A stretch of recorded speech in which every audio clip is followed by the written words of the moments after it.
بسم الله الرحمن الرحیم. عزتمند لیدونکو السلام علیکم. دا ژوندون دی او تاسو د ساعت خبري ټولګه ګورئ. د خبري ټولګې پیل د څو مهمو خبرونو پر سر ټکو کوو.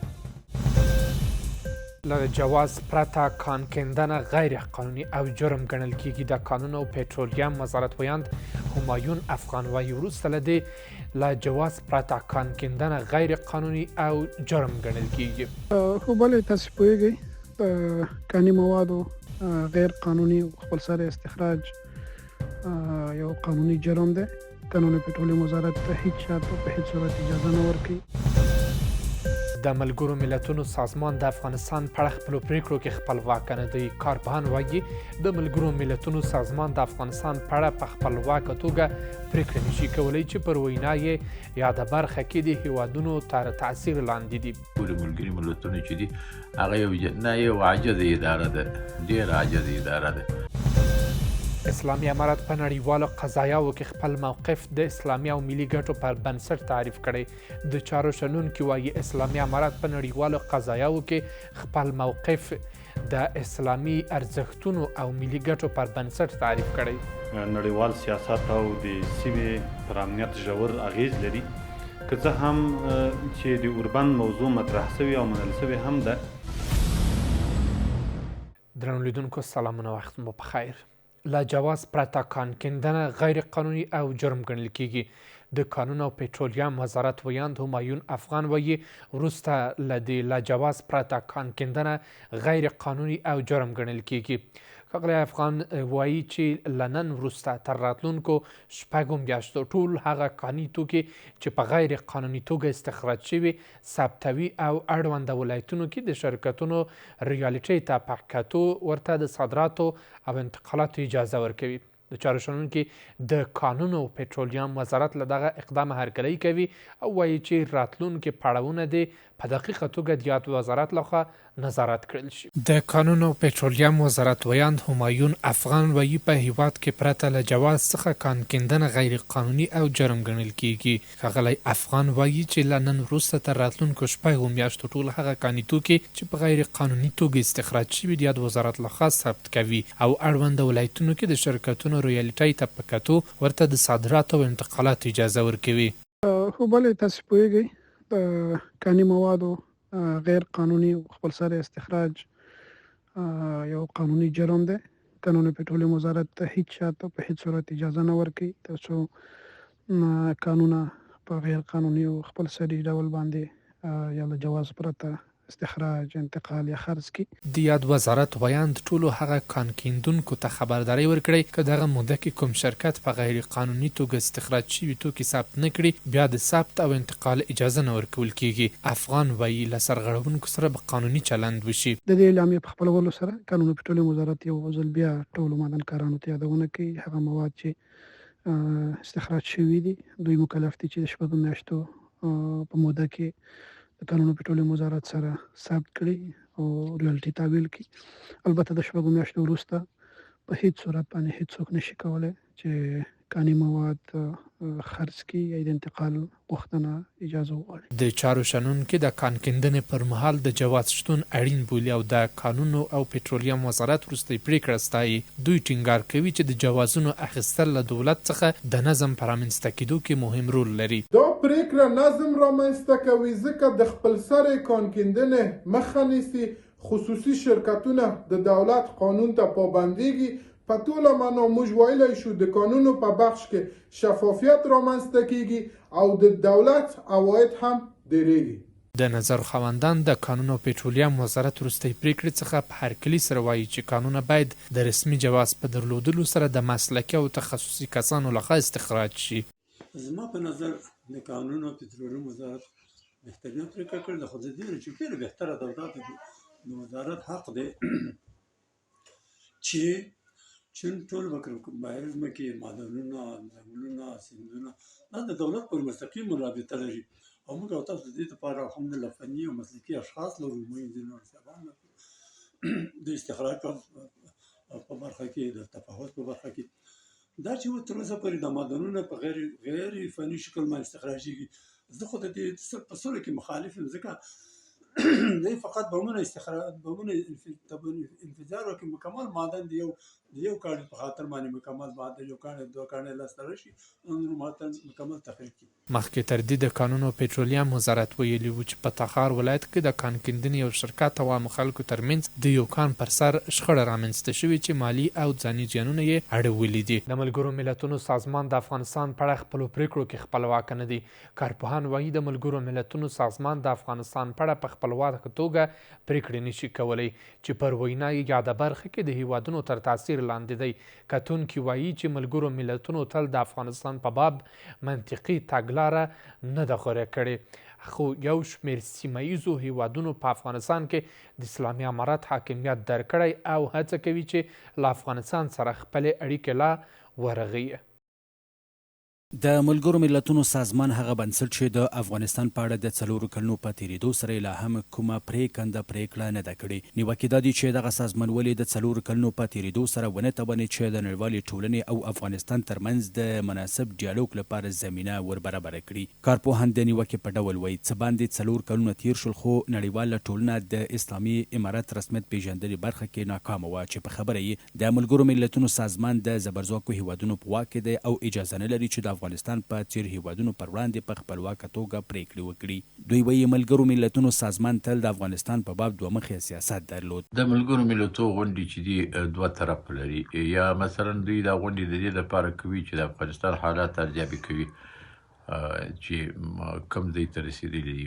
موږ د افغانانو سره تر اوسه پورې خو دوی د افغانستان په باب باندې منفي حرکتونه کړي دي چې د زموږ منفي حرکتونه د افغانستان په باب باندې مؤثر دي که غیر مؤثر دي یا دا وي، او یا مثلا دوی راولري د افغانستان دپاره نوي حرکتونه داسې حرکتونه جوړوي چې هغه د افغانستان دا حالات نور هم تر دې تریخ کړي، نو دا هم احتمال لري. او درېیمه خبره که سړی وګوري ملګري ملتونه چې دي هغه یو عاجزه اداره ده، ډېره عاجزه اداره ده، نو هغه خپل واک او اختیار دون نه لري. کتونکي وایي یو شمېر سیمه ییزو هیوادونو په افغانستان کې د اسلامي امارت حاکمیت درکړی او اوس مهال هڅې کوي چې له افغانستان سره له سره خپلې اړیکې ورغوي. کارپوهان دغه زیاتوي چې سیمه ییزو هیوادونو هڅه کړې چې سیاسي، اقتصادي او نورو فرمونو کې د اسلامي امارت استازو ته د ګډون بلنه هم ورکړي. سیمې هیوادونه دا فکر کوم سمه پریکړه نه وه. اوس دوی دا خبره درک کړله چې باید افغانستان سره د نږدې نه خبرې وشي په هر فورم کې کېږي، که هغه امنیتي وي، که اقتصادي وي، که ترانزیت وي، تجارت وي، او کمې ګیلې معنی چې یو بل نه لري یا مثلا کم تحفظات لري هغه باید یو بل سره مخامخ خبرو کې حل شي. او دا یوه ښه پرېکړه ده د افغانستان په تړاو، د سیمې د هیوادونو په تړاو. افغانستان اوس اقتصاد ته ضرورت لري، همداسې ترانزیت او تجارت ته ضرورت لري، او د خپل ښه موقعیت په بنیاد باندې کولی شي د ټولو هیوادونو لپاره، خصوصا د منځنۍ اسیا او د جنوبي اسیا د هیوادونو لپاره د یو پل حیثیت لري. باورونه دا دي که د ملګرو ملتونو په سازمان کې د افغانستان څوکۍ اسلامي امارت ته وسپارل شي، نیغ په نیغه به د افغانانو ستونزې تر نړیوالو ورسیږي او د هیوادونو اندېښنو ته به مثبت ځواب هم ورکړلی شي. اسلامي امارت په نړیوالو قضایاو کې خپل دریځ د اسلامي او ملي ګټو پر بنسټ تعریف کړی. د سیمې روانو ناندریو ته په پام د چارو شنونکي وایي اسلامي امارت په نړیوالو قضایاو کې خپل دریځ د اصالتونو، اسلامي ارزښتونو او ملي ګټو پر بنسټ تعریف کړی دی چې پر وینا یې اسلامي امارت د یو اسلامي دولت په توګه د مسلمانانو ترمنځ د وحدت، د اشغال د پای ته رسېدو او سوله ییز حل غوښتونکی شوی. همدارنګه دوی زیاتوي اسلامي امارت د اسلامي نړۍ د شخړو د حل لپاره د خبرو اترو لار غوره ګڼلې تر څو د بې ثباتۍ د پراخېدو مخنیوی وشي. دوی د سیمې او نړۍ د قضایاو پر وړاندې د اسلامي امارت بېطرفه سیاست ستایي. په وروستیو کې سیمه ییزو ناندریو د هیوادونو سیاسي لیدلوري بدل کړي چې پراخ غبرګونونه یې هم راپارولي دي. د سیمې روانو ناندریو ته په پام سره د چارو شنونکي وایي اسلامي امارت په نړیوالو قضایاو کې خپل موقف ساتلو، اسلامي ارزښتونو او ملي ګټو پر بنسټ تعریف کړی دی چې پر وینا اسلامي امارت د یو اسلامي دولت په توګه د مسلمانانو ترمنځ د وحدت، د اشغال د پای ته رسېدو او سوله ییز حل غوښتونکی شوی. همدارنګه دوی زیاتوي اسلامي امارت د اسلامي نړۍ د شخړو د حل لپاره د خبرو اترو لاره غوره ګڼلې ده تر څو د بې ثباتۍ د پراخېدو مخنیوی وشي. د دوی د سیمې او نړۍ د قضایاو پر وړاندې د اسلامي امارت بې طرفه سیاست ستایي. د اسلامي نړیوال سیاست او د سیمې پر امنیت ژور اغیز لري.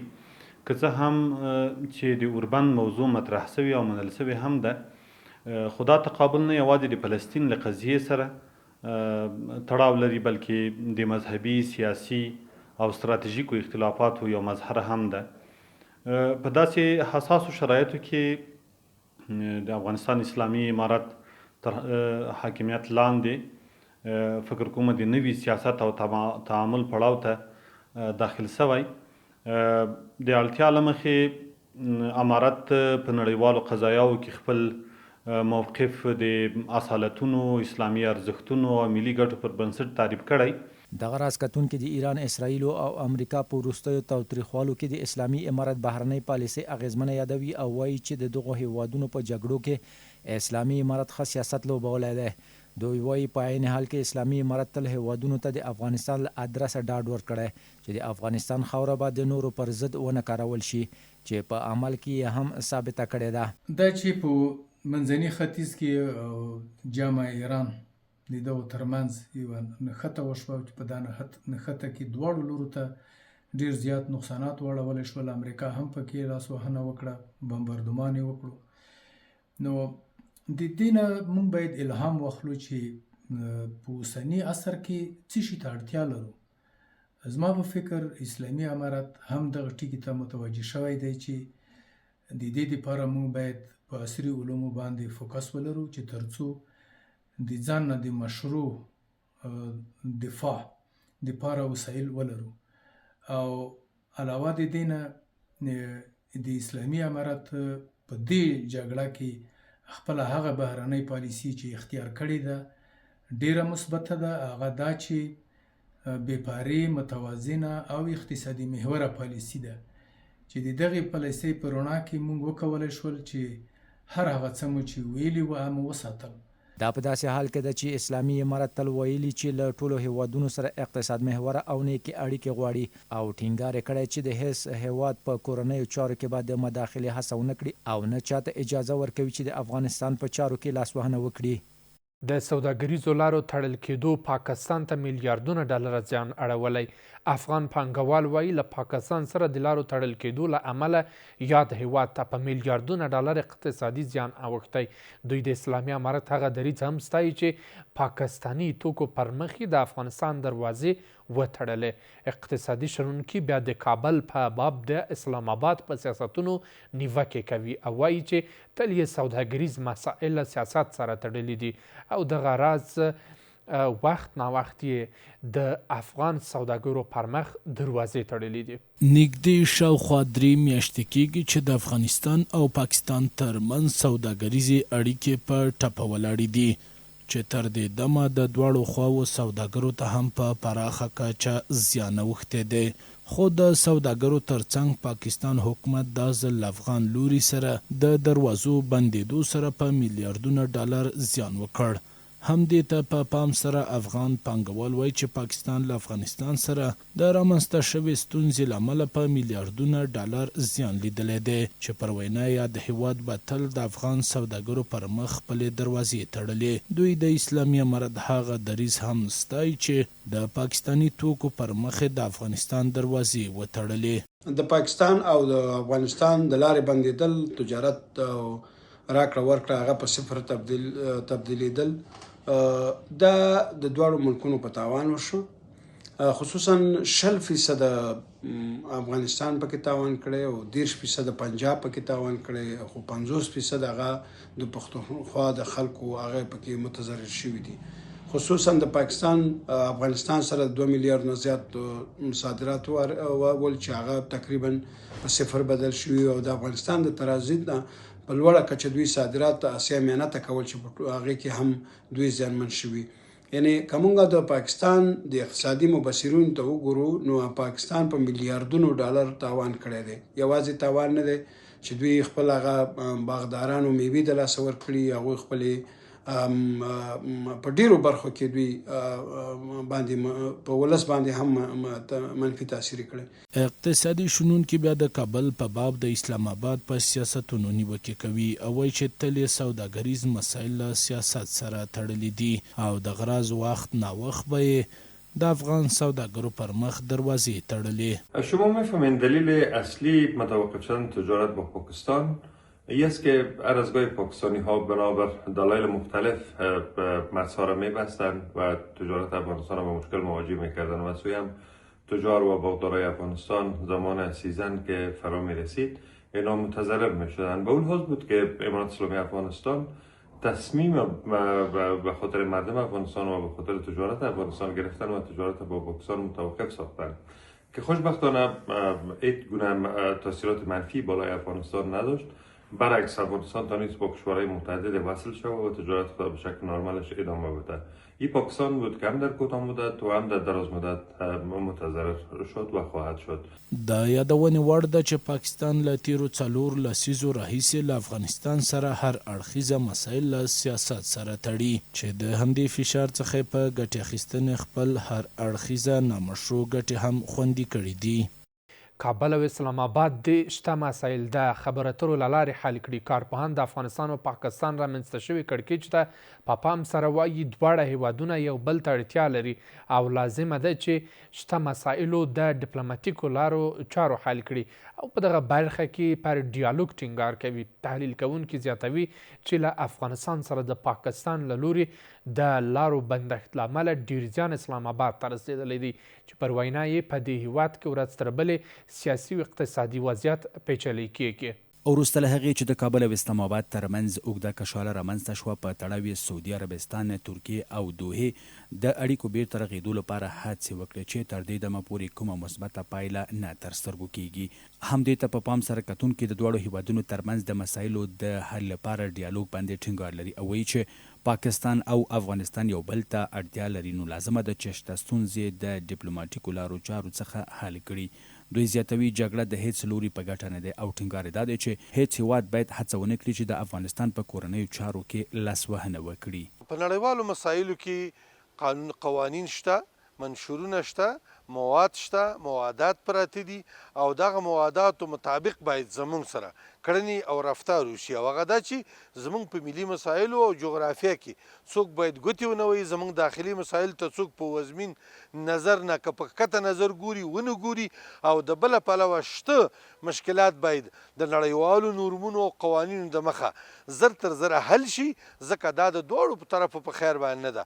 نو بناءً ما بیا هم دا کلمه وایم هر هغه څوک چې جنگ ته لمن وهي او یا اوبو خړولو ته لمن وهي چې زمونږ د هیواد څخه بیا خدای مکړه د چوپتیا نه سوء استفاده وکړي دا میړنۍ مجاهده خاوره او میړنۍ او باعزته ولس د نور څوک د امتحان پارچو ته نارتئ نو ښه دا ده چې افکار سره یو کو.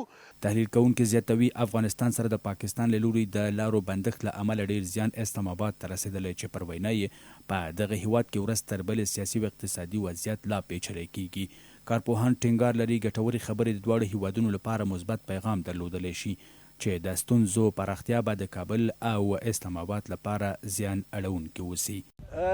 این خب باید راستی که ایجاد میکنه شرایط اوضاع اقتصادی کشور ما و همچنان اوضاع امنیتی و اقتصادی پاکستان ایجاد میکنن که باید هر چه زودتر زعمای پاکستان هم و زعمای فعلی افغانستان هم در جهت حل مشکلاتشان، در جهت حل تنشی که بین افغانستان و ایران، افغانستان و پاکستان وجود دارند باید اینا مذاکره کنن اونمو مشکله و سر در نتیجه دیالوگ بین زعمای افغانستان و پاکستان حل کنن. اما یک چیز ما میگم که اگر خدا نخواسته این مشکل، امی کشیدگی، امی بحران، امی تنش بین افغانستان و پاکستان حل نشه، مشکلاتی را که پاکستانی‌ها می‌بینن، مردم پاکستان می‌بینن، حکومت موجودی پاکستان می‌بینن، به او پیمانه مردم افغانستان نظام فعلی ما نمی‌بینن. دا په داسې حال کې ده چې اسلامي امارت له ټولو هیوادونو سره په متقابل درناوي ولاړې اړیکې غواړي او دغه راز ټولو هیوادونو ته ډاډ ورکړی چې د افغانستان خاوره به د هیڅ هیواد پر ضد نه کارول کیږي. د یادونې وړ دی چې سعودي عربستان، ترکیې او قطر کې د افغان او پاکستاني لوري ترمنځ څو ځله خبرې ترسره شوې، خو د پاکستاني پلاوي د غیر معقولو غوښتنو پر بنسټ ناکامه شوې. د کابل ښاروالۍ ویاند نعمت الله بارکزي ویلي ټول هغه انځورونه چې د کابل ښار ځینو سیمو خاص نومونه پکې له دري ژبې پښتو ته ژباړل شوي جعلي دي. هغه ویلي د کابل ښاروالۍ لخوا د پاتې موندلو لیکدړو کې د سیمو نومونه په دري، پښتو او انګلیسي ژبو لیکل شوي، خو خاص نومونه یې نه دي ژباړلي. د کابل ښاروالۍ ویاند وایي چې هغه انځورونه چې په د وروستیو کې د هیوادوالو لخوا په ټولنیزو رسنیو کې لاس په لاس کیږي چې ګواګي په کابل ښار کې سلپوړیزه ودانۍ جوړیږي هم جعلي دي. د ملي دفاع وزارت وایي چې د دې وزارت اړوند د 314 مرکزي قل اردو له ښوونیز مرکز څخه د جامعي تعلیماتو له 9مې دورې څخه 132 تنه ځوان منصوبین د یو لړ مراسمو په ترڅ کې فارغ شول. مسؤلینو په خپلو ویناوو کې فارغانو ته د مبارکۍ ترڅنګ د نظام د ساتنې پوځي انضباط، احساس مسؤلیت او له ولس سره په هر ډول حالاتو کې د ګډې همکارۍ په هکله ارزښتناکې ویناوې کړي دي. د کرنې، اوبه لګول او مالدارۍ وزیر او په افغانستان کې د ایران سفیر لیدلی دي. په دې لیدنه کې د کرنې، مالدارۍ، سوداګرۍ او دواړو هیوادونو د خصوصي سکتورونو ترمنځ د همکاریو د پراختیا پر اړتیا ټینګار شوی. مولوي عطاالله عمري ویلي زموږ دنده خلکو ته د سالمو خوړو برابرول دي او د همکاریو اساسي موخه په ځانګړي ډول له خصوصي سکتور سره د سوداګریزو اړیکو پراخول او د شته توافقات عملي کول دي. ایراني چارواکو د کرنې په برخه کې د همکارۍ ډاډ څرګند کړی. د ارشاد، حج او اوقاف وزارت وایي چې سعودي عربستان چارواکو د افغان مسؤلینو سره لیدنه کې د افغانستان لپاره د عمرې ویزو د زیاتولو ژمنه کړې او ډاډ یې ورکړی چې په دې برخه کې به اړینه همکاري ترسره کړي. افغانستان کې د طبي لوړو زده کړو پرمختګ او پراختیا په موخه د طبي علومو خصوصي پوهنتون په خوست کې منظور شو. یا طبي پوهنتون به 15 پوهنځي معالجوي طب تکنالوژي، ستوماتولوژي، نرسنګ او فارمسي پوهنځي ولري. مسؤلینو ویلي چې د خصوصي پوهنتون پریکړه د اسلامي امارت د زعیم لخوا منظور شوې. عزتمندو لیدونکو، دمه لرو. له دمې څخه وروسته بیرته خبرونو ته راګرځو. د اسعارو بیې.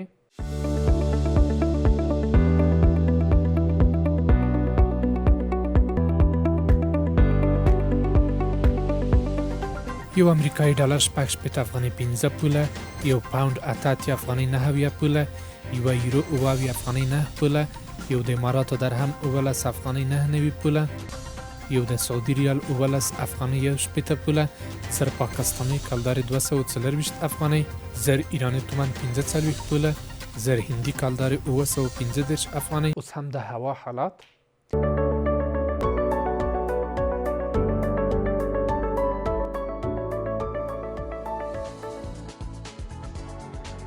کابل کې به اسمان لمر وي، د تودوخې لوړه درجه 15 ټیټه یو، جلال آباد اسمان لمر د تودوخې لوړه درجه 14 ټیټه یو، مزار شریف اسمان ځای ځای وریځ د تودوخې لوړه درجه 10 ټیټه یو، کندهار اسمان لمر د تودوخې لوړه درجه 12 ټیټه یو، هرات اسمان لمر د تودوخې لوړه درجه 10 ټیټه یو، پېښور اسمان ځای ځای وریځ د تودوخې لوړه درجه 14 ټیټه 2. درنو لیدونکو، له خپلو ټولو تخنیکي او خبري همکارانو څخه په مننې سره له تاسو څخه هم نړۍ مننه کوو چې تر دې دمه زموږ سره وي. د ژوندون پاتې خپرونې مهمه